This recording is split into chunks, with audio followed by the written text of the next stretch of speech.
Ah, yes, my children. Gather round. Let me tell you about something only 90s kids will remember.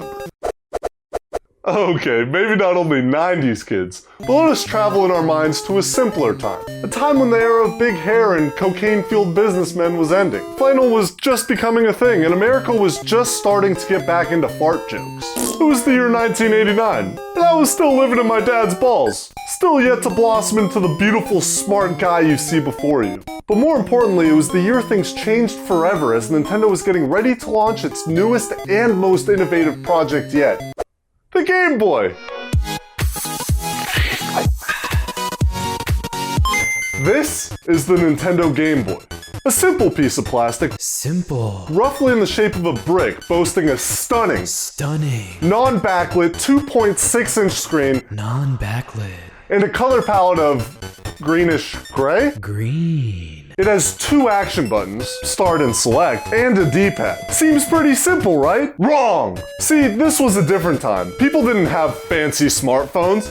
Heck, the Super Nintendo wasn't even out. Most people didn't even know what the heck the internet was yet. What the fuck is the internet? They were dark days indeed, which certainly didn't help in seeing this little guy's screen, but I digress. It's hard to imagine that something so simple was set to change the world as we know it, so let me give you a little background. Before the Game Boy was released, there was no such thing as a handheld console like we know today. The best you could get was a single game dedicated device, like Tiger Electronics handheld games. You remember football, right? Big hit in 1987. Or for those super nerds out there, there was always the classic Game & Watch platforms. But along with these boasting only one game, they're also pretty crappy. There were only about 6 positions your character could move in. And the sound. Ugh! The sound! These Tiger-type games were catching on in the 80s, but after the launch of the Game Boy, they became a huge market. I'm sure you remember at least some of these bad boys. Maybe they were cool in the mid-80s, but after the miraculous high-tech marvel that was the Game Boy, you looked like a scrub bringing one of these to school. However, the Game Boy offered something totally new. Multiple portable games which came in the form of cartridges. Something which became popular with the old Atari models, NES, and Sega Master System.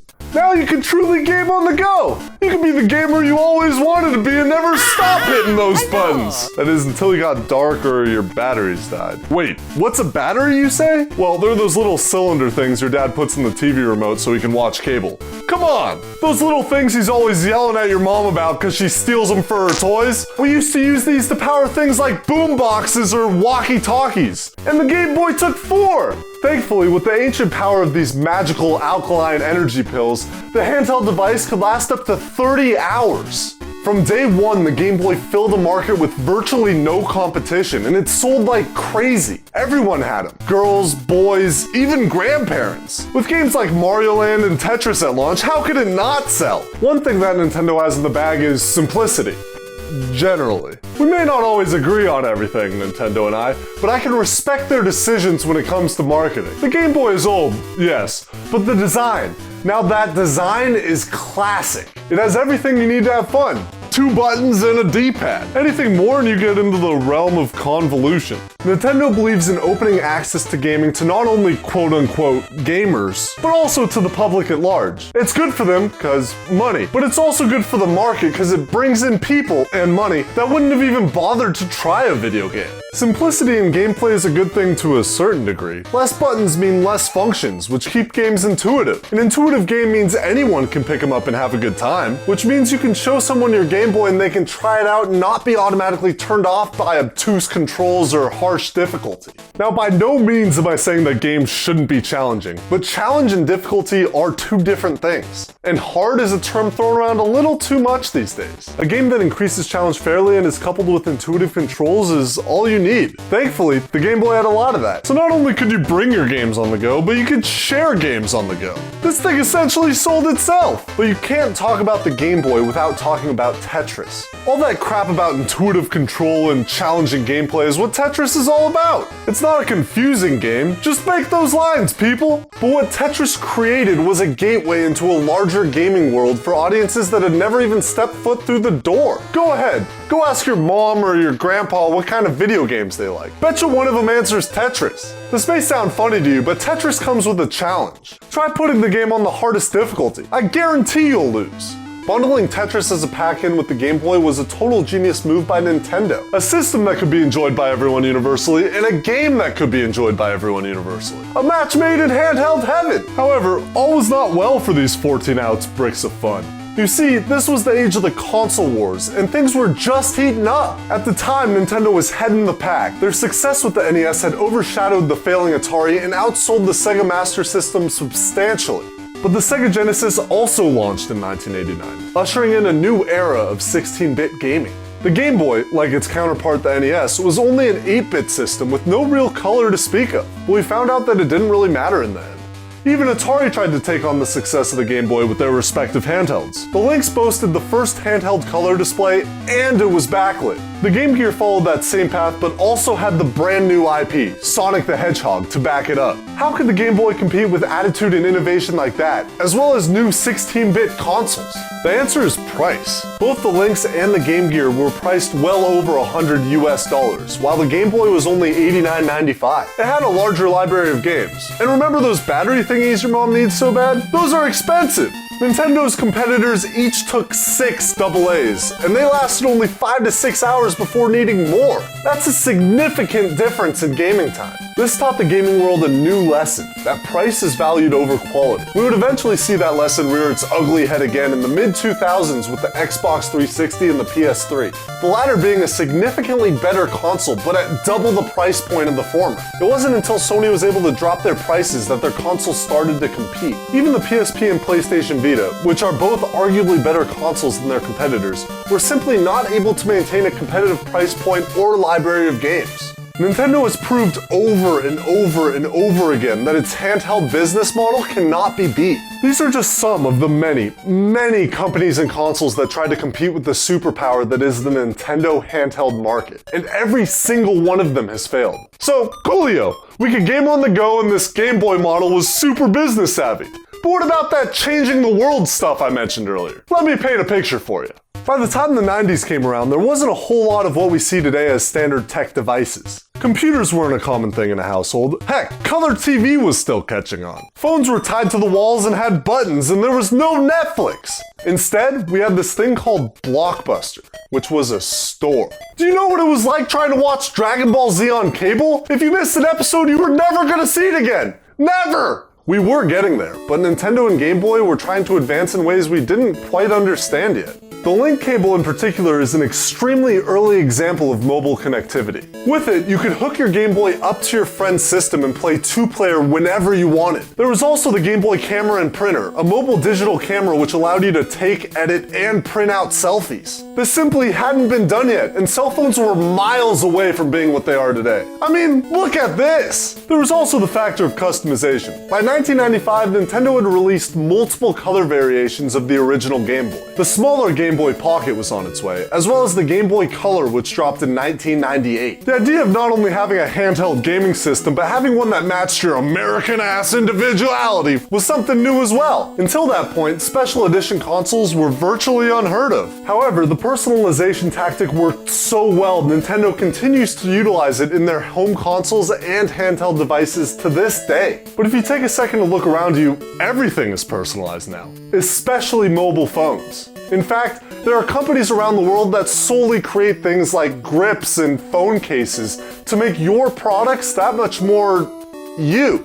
It's crazy how something so unimportant as a color option could have such a global effect on sales. Even Apple, Dell, and HP PCs and laptops have attempted this genius move. Personally, I had a green Game Boy Color and Pokemon Red was basically my first game. I don't count you, Wario Land. You suck and I hate you. Get out of here.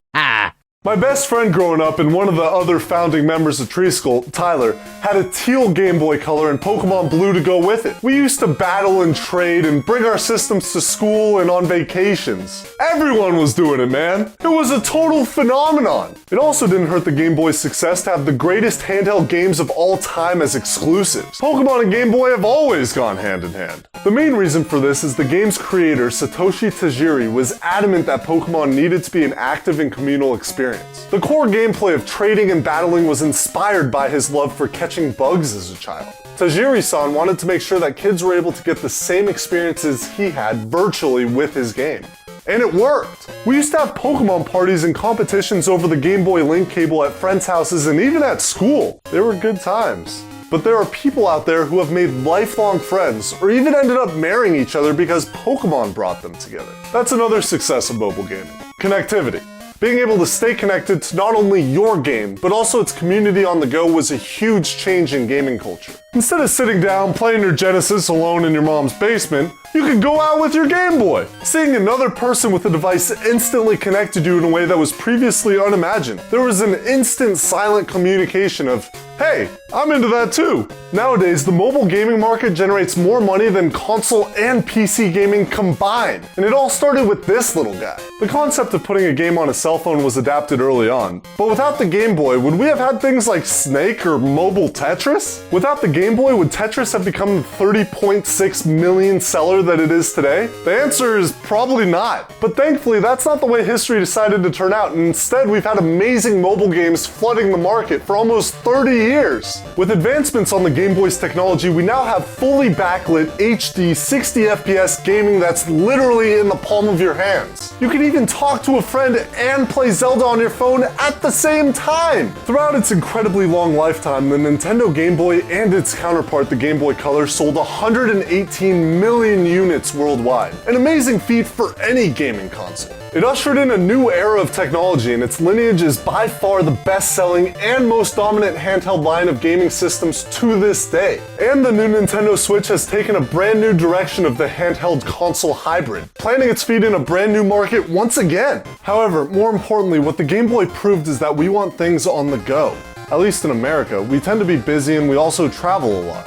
The advent of being able to electronically entertain ourselves wherever we were was a serious game changer. In fact, as time and technology has progressed, we've continually been making things better, smaller, and more mobile to suit our needs as consumers and active people. You could argue that the Pocket Calculator was the first example of mass handheld success. But it wasn't until the Game Boy that that concept reached the masses and became a staple of modern day life. So next time you're sending a fire tweet or sharing a picture of your avocado toast on Instagram, make sure to take a second and thank the Game Boy. Because without it, you might have actually had to call someone and tell them about your toast instead. And who actually wants to talk to people? So that's it. The advent of the Game Boy helped usher in a new era of mobile gaming, mobile platforms, and personalization of tech devices. It's pretty crazy to think of something so small and, well, derpy as having such an amazing impact on gaming culture and society. So what's your favorite handheld? Let me know in the comments down below. Mine's gotta be that old green Game Boy Color of mine. It holds some serious memories, man. But right now, I've been pretty darn hooked on my Switch. But yeah, make sure to let me know what you thought of this video in the comments down below. We're doing something a little bit different here, and we always want to hear your input. And if you like this video, definitely give it a like and subscribe to the channel and hit the little bell notification to get told when we release videos, because that's always cool. And also, follow us on social media if you want. Sometimes we post pictures of avocado toast. But that's all for this one. Thank you guys so much for watching, and I'll see you all the next time. God damn it. Bye, people.